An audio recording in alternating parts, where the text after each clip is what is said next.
काशी में प्रताप मुकुट नाम का राजा राज्य करता था। उसके वज्रमुकुट नाम का एक बेटा था। एक दिन राजकुमार दीवान के लड़के को साथ लेकर शिकार खेलने जंगल गया। घूमते घूमते उन्हें तालाब मिला। उसके पानी में कमल खिले थे और हंस किलोल कर रहे थे। किनारों पर घने पेड़ थे जिन पर पक्षी चहचहा रहे थे। दोनों मित्र वहां रुक गए और तालाब के पानी में हाथ मुंह धोकर ऊपर महादेव के मंदिर पर गए। घोड़ों को उन्होंने मंदिर के बाहर बांध दिया। वो मंदिर में दर्शन करके बाहर आए तो देखते क्या है कि तालाब के किनारे राजकुमारी अपनी सहेलियों के साथ स्नान करने आई है। दीवान का लड़का तो वही एक पेड़ के नीचे बैठा रहा, पर राजकुमार से ना रहा गया। वो आगे बढ़ गया। राजकुमारी ने उसकी ओर देखा तो वो उस पर मोहित हो गया। राजकुमारी भी उसकी तरफ देखती रही। फिर उसने किया क्या कि जूड़े में से कमल का फूल निकाला, कान से लगाया, दांत से कुतरा, पैर के नीचे दबाया और फिर छाती से लगा अपनी सखियों के साथ चली गई। उसके जाने पर राजकुमार निराश हो अपने मित्र के पास आया और सब हाल सुनाकर बोला, मैं इस राजकुमारी के बिना नहीं रह सकता, पर मुझे न तो उसका नाम मालूम है न ठिकाना। वो कैसे मिलेगी? दीवान के लड़के ने कहा, राजकुमार, आप इतना घबराए नहीं, वो सब कुछ बता गई है। राजकुमार ने पूछा, कैसे? वो बोला, उसने कमल का फूल सिर से उतारकर कानों से लगाया तो उसने बताया कि मैं कर्नाटक की रहने वाली हूँ। दांत से कुतरा तो उसका मतलब था कि मैं दंत बाट राजा की बेटी हूँ। पाँव से दबाने का अर्थ था कि मेरा नाम पद्मावती है। और छाती से लगाकर उसने बताया कि तुम मेरे दिल में बस गए हो। इतना सुनना था कि राजकुमार खुशी से फूल उठा, बोला, अब मुझे कर्नाटक देश में ले चलो। दोनों मित्र वहां से चल दिए। घूमते फिरते सैर करते दोनों कई दिन बाद वहां पहुंचे। राजा के महल के पास गए तो एक बुढ़िया अपने द्वार पर बैठी चरखा काटती मिली। उसके पास जाकर दोनों घोड़ों से उतर पड़े और बोले, माई, हम सौदागर हैं, हमारा सामान पीछे आ रहा है, हमें रहने को थोड़ी जगह दे दो। उनकी शक्ल सूरत देखकर और बात सुनकर बुढ़िया के मन में ममता उमाड़ आई। बोली, बेटा, तुम्हारा घर है, जब तक जी में आए रहो। दोनों वहीं ठहर गए। दीवान के बेटी ने उससे पूछा, माई, तुम क्या करती हो? तुम्हारे घर में कौन कौन है? तुम्हारी गुजर कैसे होती है? बुढ़िया ने जवाब दिया, बेटा, मेरा एक बेटा है जो राजा की चाकरी में है। मैं राजा की बेटी पद्मावती की धाय थी। बूढ़ी हो जाने से अब घर में रहती हूँ। राजा खाने पीने को दे देता है। दिन में एक बार राजकुमारी को देखने महल में जाती हूँ। राजकुमार ने बुढ़िया को कुछ धन दिया और कहा, माई, कल तुम वहां जाओ तो राजकुमारी से कह देना कि जेठ सुदी पंचमी को तुम्हें तालाब पर जो राजकुमार मिला था वो आ गया है। अगले दिन जब बुढ़िया राजमहल गई तो उसने राजकुमार का संदेशा उसे दे दिया। सुनते ही राजकुमारी ने गुस्सा होकर हाथों में चंदन लगाकर उसके गाल पर तमाचा मारा और कहा, मेरे घर से निकल जा। बुढ़िया ने घर आकर सब हाल राजकुमार को कह सुनाया। राजकुमार हक्का बक्का रह गया। तब उसके मित्र ने कहा, राजकुमार, आप घबराए नहीं, उसकी बातों को समझें। उसने 10 उंगलियां सफ़ेद चंदन में मारी। इससे उसका मतलब ये है कि अभी 10 रोज चांदनी के हैं। उनके बीतने पर मैं अंधेरी रात में मिलूंगी। 10 दिन के बाद बुढ़िया ने फिर राजकुमारी को खबर दी तो इस बार उसने केसर के रंग में 3 उंगलियां डुबोकर उसके मुंह पर मारी और कहा, भाग यहाँ से। बुढ़िया ने आकर सारी बात सुना दी। राजकुमार शोक से व्याकुल हो गया। दीवान के लड़के ने समझाया, इसमें हैरान होने की क्या बात है?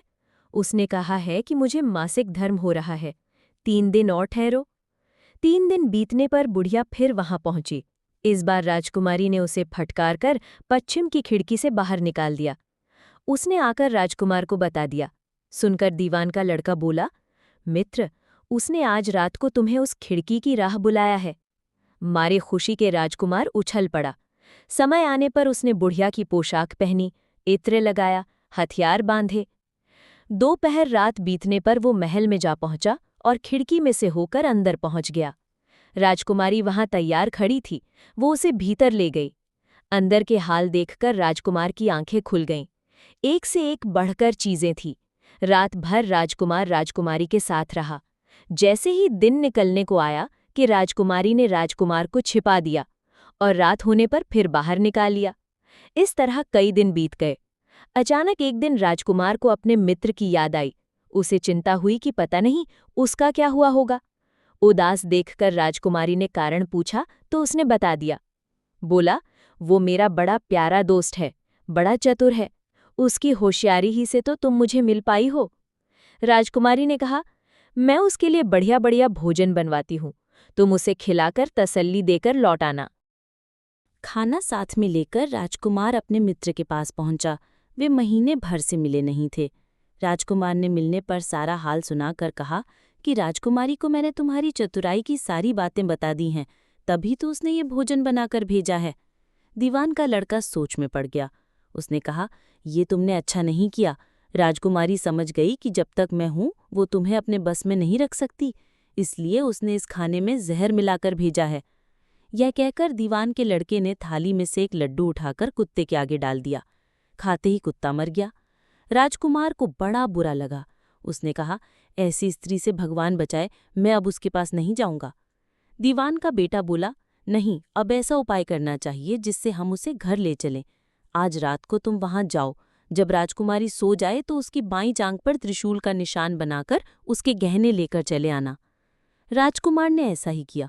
उसके आने पर दीवान का बेटा उसे साथ ले योगी का भेष बना मरघट में जा बैठा और राजकुमार से कहा कि तुम ये गहने लेकर बाजार में बेच आओ। कोई पकड़े तो कह देना कि मेरे गुरु के पास चलो और उसे यहाँ ले आना। राजकुमार गहने लेकर शहर गया और महल के पास एक सुनार को उन्हें दिखाया। देखते ही सुनार ने उन्हें पहचान लिया और कोतवाल के पास ले गया। कोतवाल ने पूछा तो उसने कह दिया कि ये मेरे गुरु ने मुझे दिए हैं। गुरु को भी पकड़वा लिया गया। सब राजा के सामने पहुंचे। राजा ने पूछा, योगी महाराज, ये गहने आपको कहाँ से मिले? योगी बने दीवान के बेटे ने कहा, महाराज, मैं मसान में काली चौदस को डाकिनी मंत्र सिद्ध कर रहा था कि डाकिनी आई। मैंने उसके गहने उतार लिए और उसकी बाईं जांघ में त्रिशूल का निशान बना दिया। इतना सुनकर राजा महल में गया और उसने रानी से कहा कि पद्मावती की बाईं जांघ पर देखो कि त्रिशूल का निशान तो नहीं है। रानी ने देखा तो था। राजा को बड़ा दुख हुआ। बाहर आकर वो योगी को एक ओर ले जाकर बोला, महाराज, धर्मशास्त्र में खोटी स्त्रियों के लिए क्या दंड है?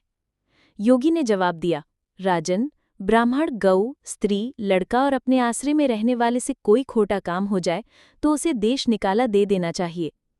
ये सुनकर राजा ने पद्मावती को डोली में बिठाकर जंगल में छुड़वा दिया। राजकुमार और दीवान का बेटा तो तात में बैठे ही थे।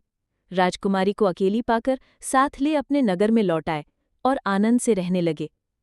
इतनी बात सुनाकर बेताल बोला, राजन, ये बताओ कि पाप किसको लगा है? राजा ने कहा, पाप तो राजा को लगा। दीवान के बेटे ने अपने स्वामी का काम किया, कोतवाल ने राजा को कहना माना और राजकुमार ने अपना मनोरथ सिद्ध किया। राजा ने पाप किया जो बिना विचारे उसे देश निकाला दे दिया। राजा का इतना कहना था कि बेताल फिर उसी पेड़ पर जा लटका। राजा वापस गया और बेताल को लेकर चल दिया। बेताल बोला, राजन, सुनो, एक कहानी और सुनाता हूँ।